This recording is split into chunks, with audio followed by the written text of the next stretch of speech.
মাঠে ফিল্ডিংয়ের সময় কখনো চিলের থাবায় লুফে নিতেন দৃষ্টিনন্দন সব ক্যাচ, আবার কখনো চিতার গতিতে দৌড়ে বাউন্ডারি বাঁচাতেন।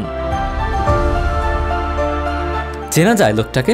নতুন কোনো ক্রিকেট সমর্থক হয়ে থাকলে চেনার কথা না। এই 2024 সালে এসে দেশি ক্রিকেটারদের মাঝে ভালো ফিটনেস আছে মাত্র কয়েকজনের। তবে সেই 20 বছর আগে ভাঙাচোরা সুযোগ সুবিধা নিয়ে খেলে যাওয়া রাজিন সালের ফিটনেস লেভেলের সাথে তুলনা করার মতো ফিটনেস করে আঙুলে গোনা যাবে। ক্রিকেটে স্কিলের সাথে ফিটনেস লেভেল ভালো করার প্রয়োজনীয়তা বুঝতে পারতেন বলেই রাজিন ছিলেন সেই যুগে সুপারস্টার ফিল্ডারদের মাঝে একজন।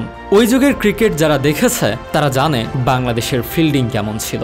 একটা হাই ক্যাচ উঠলেই অনিশ্চয়তা ছিল ধরতে পারবে কি পারবে না। সেখানে রাজিন নিয়মিত ডাইভিং ফিল্ডিং করতেন। ভালো ট্রেনার, ফ্যাসিলিটিসের অভাব পুষিয়ে দিয়েছেন নিজের এফোর্টে। আর তাই এতদিন পর এসেও রাজিন সালের ফিটনেস লেভেল আলাদা করে মনে পড়ে। তাকে দেখলে অনেকেই বলে থাকেন রাজিন সালে হতে পারতেন বাংলাদেশের টেস্ট ইতিহাসের সেরা ব্যাটসম্যান, কিন্তু সেটা আর হয়নি।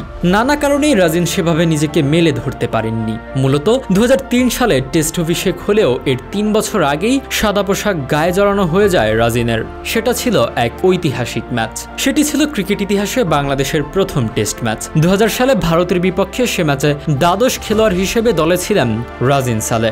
বিকল্প ফিল্ডার হিসেবে ম্যাচে ফিল্ডিংও করেছিলেন।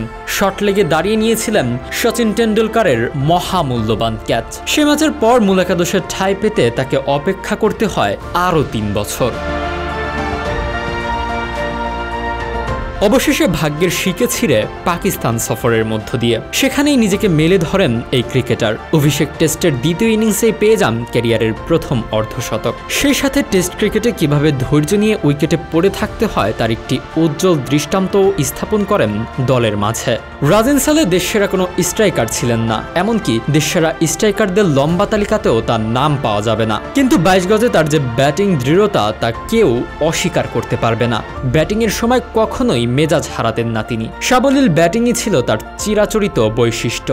এর জন্য নিজস্ব একটি কৌশল ছিল তার। সেটি হলো ঠান্ডা মাথায় ব্যাট হাতে উইকেটে যত বেশি টিকে থাকা যায়। এমনকি বলের আঘাত শরীরে নিয়েও সে কৌশল থেকে বিন্দুমাত্র নড়চড় হতেন না এই ক্রিকেটার। এই একাগ্রতাই লম্বা পরিসরের ক্রিকেটে দীর্ঘ সময় ধরে ব্যাটিং করতে সাহায্য করত তাকে। এ ধরনের ধীরলয়ে ব্যাটিংয়ের জন্য অবশ্য দর্শক পরিমণ্ডলে খুব বেশি জনপ্রিয় ছিলেন না রাজিন, যে কারণে ক্রিকেটার হিসেবে যে গ্ল্যামার তা কখনোই ছুঁয়ে যায়নি তাকে। তার ঠুকঠুক ব্যাটিং অনেকের জন্যই ছিল চোখের বিষ, কিন্তু সে বিষই সমর্থকদের কখনো কখনো অমৃত সুধা হিসেবে পান করতে বাধ্য করতেন রাজিন সালে।